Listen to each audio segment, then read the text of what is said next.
Assalamualaikum warahmatullahi wabarakatuh. Alhamdulillah. Alhamdulillahillazi khalaqal mauta wal hayata liyabluwakum ayyukum ahsanu amalan. Ashhadu an la ilaha illallahul malikul haqqul mubin wa ashhadu anna sayyidana Muhammadan abduhu wa rasuluhu shadiqul wadil amin.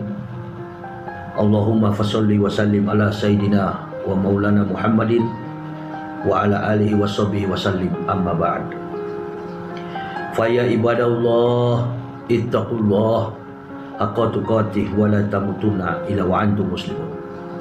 Ma'asyiral muslimin wal muslimah rahimakumullah, dimanapun saudara-saudaraku berada.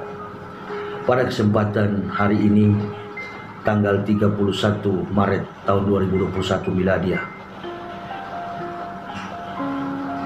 bertepatan dengan hari Rabu, di tengah kelanjutan persidangan Habibana Muhammad Rizik Syihab yang bergelar di Gedung Pengadilan Negeri Jakarta Timur. Beberapa kali persidangan ini dilaksanakan digelar di Pengadilan Negeri Jakarta Timur, dan sampai hari ini belum mencapai sebuah keputusan yang pasti. Saya hanya ingin mengingatkan kepada seluruh pejabat yang beragama Islam di tanah air ini, wabil khusus kepada Menko Polhukam Profesor Dr. Mahfud MD, dalam segala kebijakan politik, bahwa publik sudah mengetahui semua persoalan yang tersangkut dengan kepribadian ekstensi daripada perjuangan Habibana Muhammad Rizik Syihab adalah merupakan manuver politik. Kami tidak punya kekuasaan, kami tidak punya kekuatan selain bergantung hanya kepada Allah Subhanahu wa Ta'ala. Tapi di kesempatan ini, saya sebagai orang yang mendapat petunjuk hidayah dari Allah Subhanahu wa Ta'ala mengingatkan kepada Pak Mahfud MD, Bapak sebagai seorang muslim, Bapak sebagai seorang tokoh, Bapak sebagai seorang insya Allah negarawan yang betul-betul berjiwa Islami. Karena sebelum Bapak menjabat sebagai menteri di era kabinet Joko Widodo ini, kabinet yang kedua Presiden Joko Widodo ini, Bapak adalah orang yang eksis di bidang dakwah. Selain kompetensi, kemampuan, keilmuan, spesialisasi Bapak sebagai seorang pakar hukum, profesor di bidang yuridis, bidang hukum. Sekedar mengingatkan saja Pak Mahfud, bahwa kehidupan kita manusia di dunia ini tidak selama-lamanya, apalagi jabatan. Umur saja ada batasnya. An umri fima afnahu. Jadi umur itu akan kita pertanggungjawabkan dengan apa kita habiskan. Dalam hadis Nabi SAW, ada 4 persoalan, ada 4 perkara yang akan kita ditanyakan oleh Allah Subhanahu wa Ta'ala di pelataran kiamat. Yang pertama yang akan ditanyakan oleh Allah, an umri fima afna, umur dengan apa kita habiskan. Wa an jasadihi fima ablahu, jasad di dalam tanah pun akan ditanyakan oleh Allah dengan apa kita lakukan. Wa an ilmihi wa amila bihi, ilmu pun ditanyakan oleh Allah. Kompetensi, spesialisasi yang kita miliki masing-masing, manfaat apa yang kita gunakan bagi kemaslahatan umat manusia, spesifik secara khusus kepada kaum mukmin. Dan yang keempat, wa an malihi min aina iktasabahu wa fima anfaq, harta yang kita dapati, harta yang kita nikmati, bahkan dari mana kita dapati dan untuk apa kita belanjakan. Hanya 4 persoalan ini yang akan ditanyakan oleh Allah Subhanahu wa Ta'ala, tidak ada yang lain. Nah, terkait dengan persoalan yang menyeruak begitu kuat di publik hari-hari terakhir ini, kami sebagai orang yang boleh dikatakan selalu mengkritisi pemerintah dalam aspek kezaliman yang terlalu lebar di masyarakat yang kami perhatikan. Karena kami tidak punya wewenang untuk mengkritisi etos dan kinerja pemerintah. Itu adalah hak anggota parlemen, itu adalah hak anggota legislatif, para legislator yang punya hak dan wewenang untuk mengkritisi pemerintah dalam bidang etos dan kinerja pemerintah.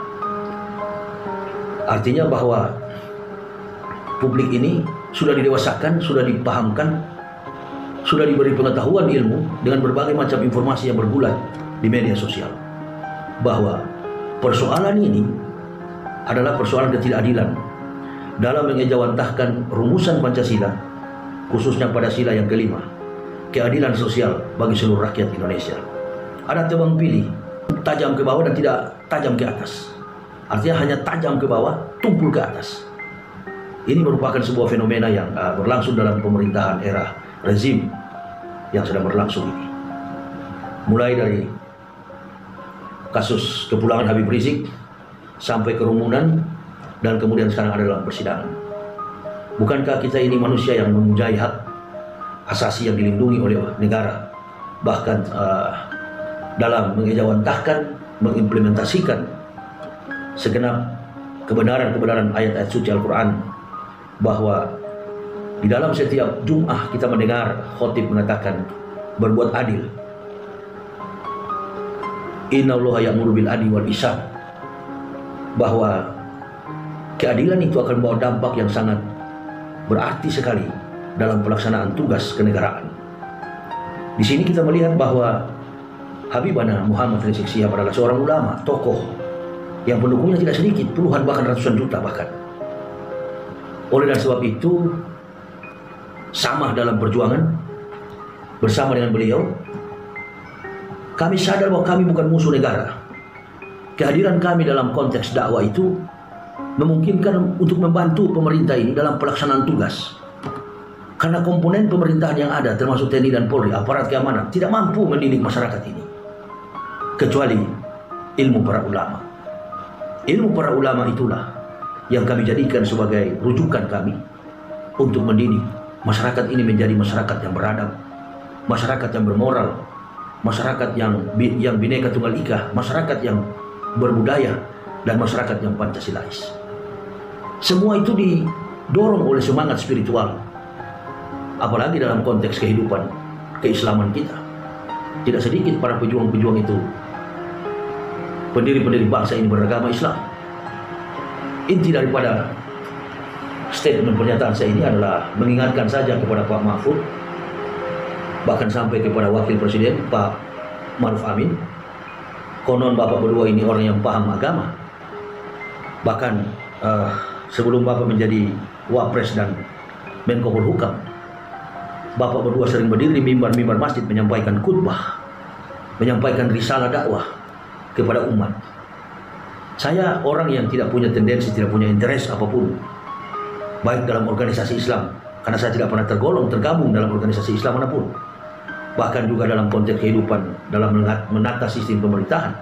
Kami orang hanya masyarakat jelata biasa yang Allah berikan hidayah dengan sedikit kemampuan kami untuk bisa berdakwah. Hanya mengingatkan saja bahwasannya ada 3 macam doa yang dikabulkan dan tidak diragukan lagi, yakni doa orang tua untuk anaknya, doa orang yang bepergian, dan doa orang yang teraniaya. Bersumber dari Abu Hurairah radhiyallahu anhu bahwa dia berkata, Rasulullah sallallahu alaihi wasallam bersabda, salasu da'awatin mustajabatun la syakka fihina, da'watul walidi liwaladihi, wa da'watul musafiri, wa da'watul mazlum. Sesungguhnya, kata Rasulullah sallallahu alaihi wasallam, ada 3 macam doa yang dikabulkan dan tidak diragukan lagi. Yang pertama, da'watul walidi liwaladi, doa orang tua untuk anaknya. Yang kedua, doa orang yang bepergian, wa da'watul musafiri. Dan yang ketiga, doa orang yang teraniaya, wa da'watul mazlumi. Dari ketiga nasihat yang disampaikan oleh Rasulullah SAW ini tentu memberikan motivasi kepada kita selaku kaum mukmin, kepada Bapak berdua. Bahkan di dalam tingkatan keimanan, apalah artinya kami ini hanyalah orang yang masih hijau dalam Islam, baru diberi hidayah oleh Allah. Tetapi mengingatkan demi kesinambungan kehidupan generasi muslim yang akan datang dalam menata dan mengatur mengelola negara ini berdasarkan background dari latar belakang berdirinya negara ini senantiasa andil peduli besar itu adalah para ulama. Sekali lagi Bapak berdua, Pak Mahfud dan Pak Ma'ruf, Pak Menko Polhukam dan Pak Wakil Presiden Republik Indonesia saat ini adalah orang yang tentu lebih berpengalaman di bidang dakwah. Hanya sekedar mengingatkan saja agar supaya peristiwa hukum yang dialami dan dirasakan tekanan yang begitu berat oleh Al-Habib Muhammad Rizik Syihab dapat ditinjau kembali dengan segala kebijakan kerendahan hati. Kami memohon kiranya dapat menyeleksi kembali sebagai Menko Polhukam, Menteri Komunikasi Politik Hukum dan Hak Asasi Manusia, tentu lebih memahami tentang hal-hal seperti ini, karena gejolak politik di masyarakat sudah mengetahui bahwa ini bukan peristiwa hukum murni, tetapi sudah banyak kepentingan campur tangan interest politik. Jadi pada kesempatan ini kami berharap mudah-mudahan Allah Subhanahu wa Ta'ala memberikan kesehatan kepada Bapak berdua, memberikan keberkahan selama hidup dengan memperbanyak amal, dan dengan segala inisiatif dapat membebaskan imam besar kami, guru kami, kakak kami, saudara kami, orang tua kami, Habibana Muhammad Rizik Syihab yang kami cintai. Tidak bisa terpisahkan dalam perjuangan dalam menegakkan Islam. Saya pribadi orang yang diberi petunjuk oleh Allah Subhanahu wa Ta'ala, mengetahui betul karakter dan perjalanan dakwah beliau tidak ada lain, hanya dua, kecuali tegaknya Republik Indonesia, tegaknya benteng NKRI, dan tegaknya Islam di masa yang akan datang. Amatlah rugi bangsa ini hanya karena kepentingan satu dua orang oligarki, hanya karena kepentingan satu dua orang pengusaha, kemudian mengorbankan ulama. Innalillahi. Ingatlah dari 3 doa orang-orang yang teraniaya. Ingatlah dari ketiga golongan yang sudah disebutkan dalam hadis Nabi Shallallahu Alaihi Wasallam ini, diriwayatkan oleh Rasulullah SAW, ittaqi da'watil mazlumi, takutlah dengan doa orang-orang yang teraniaya. Saya pribadi dan jutaan pengikut Habibana Muhammad Rizik Syihab, puluhan bahkan ratusan juta, menganggap bahwa peristiwa ini adalah peristiwa politik, menunjukkan bahwa memang beliau sedang teraniaya. Dikatakan oleh Allah Subhanahu wa Ta'ala, fala tu'til kafirina wajahidum bihi jihadan kabira. Janganlah kamu mendengar perintah orang-orang kafir, berjihadlah dengan jihad yang besar melawan mereka. Jihad yang besar itu bukan membunuh orang-orang kafir, tetapi jihad yang besar itu dengan kebesaran jiwa kita yang kuat untuk menolong sesama muslim. Karena apabila ini terjadi, lambat ataupun cepat, Masya Allah, Subhanallah, walhamdulillah, la ilaha illallah, wallahu akbar. Apa yang dikatakan oleh Rasulullah SAW, wa izzatil la'ansarunaka walau ba'da hinin. Jadi lambat atau cepat, walau ba'da hinin, walaupun nanti, doa orang-orang yang teraniaya itu tidak ada batas antara doa dengan Sang Khalik Allah Subhanahu wa Ta'ala.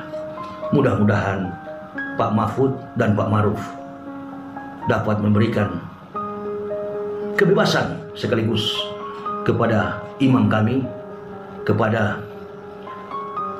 panutan kami, kepada orang yang menjadi guru kami dalam sepanjang kehidupan kami menegakkan dakwah Islamiyah. Barakallah. Mudah-mudahan Allah Subhanahu wa Ta'ala senantiasa memberikan kesehatan kepada kita semua dan senantiasa tetap teguh dalam pendirian kalimatullahi la ilaha illallah, kalimatur rasuli Muhammad Rasulullah. Assalamualaikum warahmatullahi wabarakatuh.